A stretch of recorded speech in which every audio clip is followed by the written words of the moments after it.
Health টিপসে আপনাদের সবাইকে স্বাগতম জানাচ্ছি। আমাদের আজকের আলোচনার বিষয় পুরুষদের জন্য সবচেয়ে বিপজ্জনক সেক্স পজিশন। কানাডার একদল বৈজ্ঞানিক বলছেন ওমেন অন টপ পজিশনটি রতিক্রিয়ার সময় সবচেয়ে বিপজ্জনক। বিজ্ঞানীদের দাবি পুরুষদের জন্য এই বিশেষ ধরনের সিঙ্গারটি বিপজ্জনক।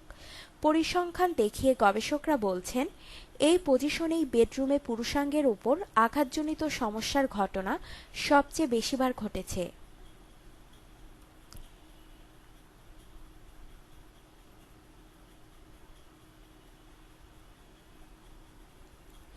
টেলিগ্রাফকে দেওয়া এক সাক্ষাৎকারে এক গবেষক বলেন পুরুষাঙ্গে আঘাতজনিত ঘটনা সবথেকে বেশি ঘটে ওমেন অন টপ পজিশনের সময়।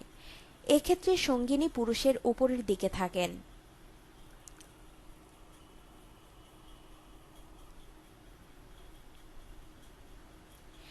নিজেদের বক্তব্যের সমর্থনে ব্রাজিলের একটি শহরে প্রায় ৩০ লক্ষ বাসিন্দাদের ওপর সমীক্ষা চালিয়েছেন গবেষকরা।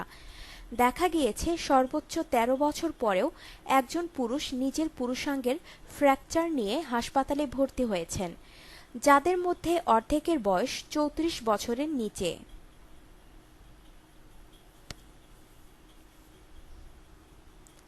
আপনার জীবনকে আনন্দময় করে তুলতে এবং বিভিন্ন স্বাস্থ্য টিপস ও পরামর্শ পেতে আমাদের চ্যানেল সাবস্ক্রাইব, লাইক ও শেয়ার করবেন। ধন্যবাদ।